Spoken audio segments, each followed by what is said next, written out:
Alright, hey guys, Mirbo's TCG, and I'm here to bring you a new deck profile. So this is a new in-person deck profile. You guys might have seen I built Paleo like a few months ago, and I decided I liked the deck enough where I wanted to build it IRL. Now this is like a more budget build because like Lord of the Heavenly Prison is, it's like $30 right now, and I'm sure he's gonna get reprinted in like Ghost of the Past or like a mega pack or something. So I'm not worrying about that too much. It's a really good card though. If you can afford it, I would recommend that card. But yeah, this is the deck profile for March 2022 for Paleo Frogs. And yeah, let's just get started here. So I have this is like a 45 card deck, just to let you guys know.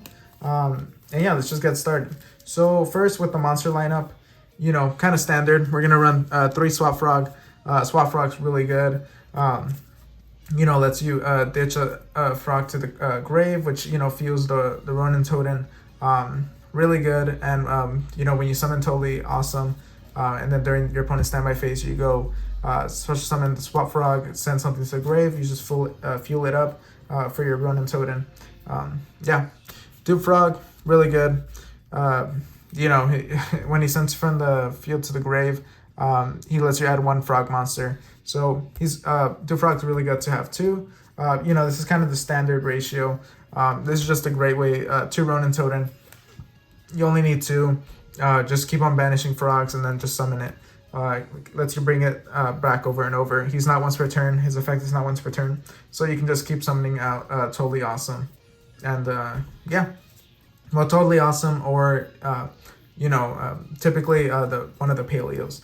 And yeah, for the last monster, we run 2 Absolute Kingback Jack. This guy's really great. Because he's just going to be your way to look at the top 3 cards in your deck. And yeah, it's just a great way to figure out what's on the top of your deck. And during your opponent's turn, you can banish it and add, if it's a trap card on top of the deck, which it probably will be, because you're going to manipulate it with Absolute Kingback Jack. You're gonna put a trap on the very top and then put that onto the field. It's just a great card to have. But yeah, so now we're gonna go on to the spells. So for the spells, let's see how many we have. We have 1 spell. We have the 1 Reasoning. I think Reasoning's great. It doesn't really matter if they know what they're playing against. They're just gonna call out 2, obviously, because that's gonna be the main target. So sometimes you'll get Kingback Jack out for free. And sometimes, maybe they'll think, when they see Reasoning, they might think that you're playing Infernoids if you don't activate anything else. So then, they might call 1, and then you'll get one of your Toads out, or a Kingback Jack goes to the grave, and then his effect goes off. Either way, it's a great card. It's a great way to get Paleo traps into your grave. And yeah, personally, I like the attack, but I could see why you wouldn't want to run it. But for me, I personally liked it. So Paleozoic Canadia, it's just Book of Moon. It's a great Paleo. I personally like running 3 copies of it. Yeah, all of their effects are the same while they're in the grave, special summon it. I think the Book of Moon thing is nice. 3 Allonoids. People are, running a lot more spells and traps now. So Allonoids is even more relevant than ever. Mystic Mind, Skill Drain, you don't want to deal with that. Just pop that. And since this deck is centered around bringing back this version of the deck is centered around bringing back your banished cards, 3 Lian Kolia is great because you're just going to want to bring back the Absolute Kingback Jack or the Rise to Full Power or Rise to Full Heights. And yeah, having 3 copies of it is great. And you just want as many Paleos as you want, as you can. And with that, 2 Morellas, send a trap from the deck to the grave. Really great way to get Rise to Full Heights into your grave, or get one of your Paleos, if in case you want to go for that, or even go for Lost Wind if you know that they're going to special summon a monster from the extra deck. Yeah, it's just a really good versatile card. 2 Deinamiscus. Deinamiscus is great. The thing is, he does require you to discard a card, which kind of sucks, but it's just another way to fill up the grave with Paleos, and you get to banish something. So it's still a decent card. But yeah, I think that having 2 copies of it is fine. Just like that. But that is for the Paleo lineup. Now we're still doing traps, but yeah, let's continue. So Rise to Full Heights. This card is insane. You know, it's just a great way. It doubles as your monster's defense during your turn, which isn't that relevant. You're gonna want it in the grave.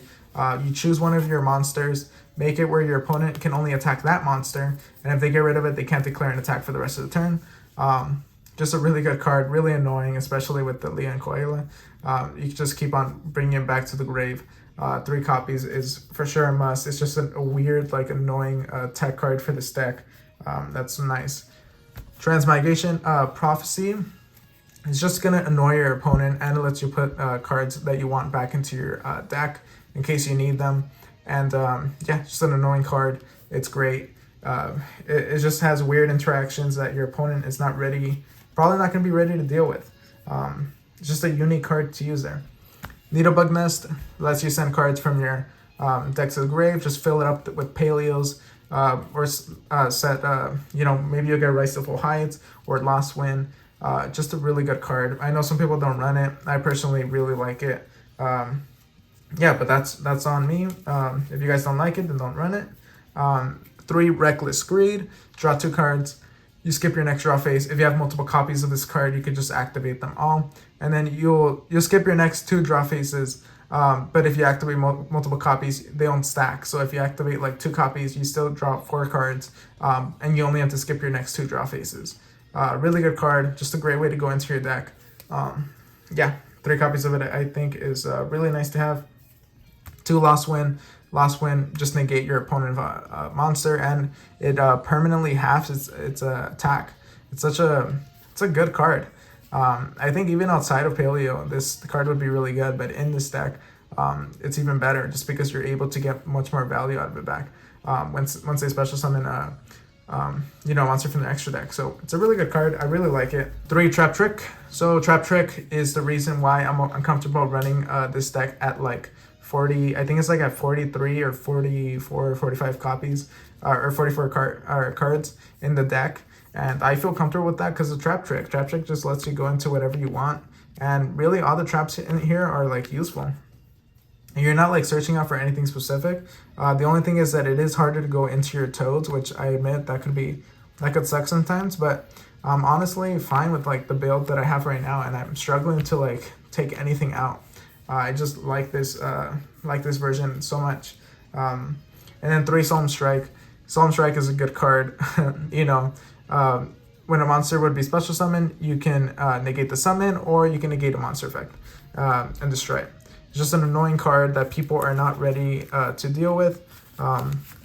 It's a really good card. And yeah, obviously you're not going to be able to like chain your Paleos from it. But it's still a good card to have.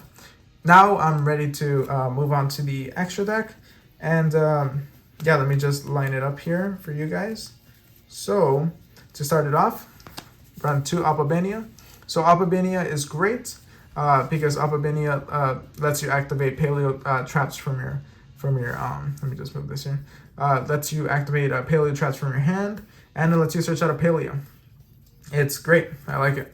1 Anomalocaris. This one requires 3 or more level 2 monsters, which is a lot harder to summon, but it does let you pop a card during either player's turn, and yeah, it's a decent card. I think 1 copy of it is great, and yeah. So 3 Totally Awesome. This is the reason why this deck is pretty good. Totally Awesome is an Omni Negate, and it just synergizes super well with this deck. Level 2 Aqua monsters. You know, you gotta run, you know, the 3 Totally Awesomes. It's just an annoying, and being able to take your opponent's card makes this deck really fun. It just makes it where you can just find other things to, you know, just taking your opponent's cards and seeing what you want to take and set. It's annoying, and it adds some like diversity to your play, which I really like, and makes this deck really fun for me. Sky Cavalry Centauria. You know, sometimes you need to just go into this, attack into your opponent's monster. You can bounce it back. I've had it where I can bounce back my opponent's Crusadia Avermax, and then I was able to go into Zeus. It's a really good card for obvious reasons. And then, you know, Downward Magician in case you need that extra material. And 2 Zeus. let me just put it over here. 2 Zeus. I found 1 copy was not enough. 2 copies is great. You're able to go into it a lot and just board wipe. And your Paleos are not affected by monster effects, so they do not get sent to the grave because of this. So really great. 1 copy, Link Karibo, for obvious reasons. The Absolute King Back Jack, just want to get into the grave, whatever way possible. Paleozoic Cambro Raster. I don't summon it often, that's why I don't know how to pronounce it. And yeah, it's just mainly here. Sometimes you can go into it. It is nice because it could protect your set cards. So for now, it's like a budget version of like the Lord of the Heavenly Prison. But you can totally get rid of him if you want to, if you really want to add something else. But I found that I don't even go into this too much. I mainly stick to my Exceeds. IP Masquerena, Link summon to your opponent's turn. Rain's Cora Anemone. Just a way to continue your plays. Is it requires 2 water monsters, and then it lets you bring back a water monster. So it's a great card. And then Crusadia Avermax, you know, just beef it up with the Masquerena where it can't be destroyed by card effects. And yeah, it's a good card. But yeah, that's pretty much it for my deck profile. I've been enjoying this deck. Again, if you guys have any recommendations or enjoyed the video, just like, comment, let me know, subscribe, and yeah, I'll see you guys in the next video. Bye.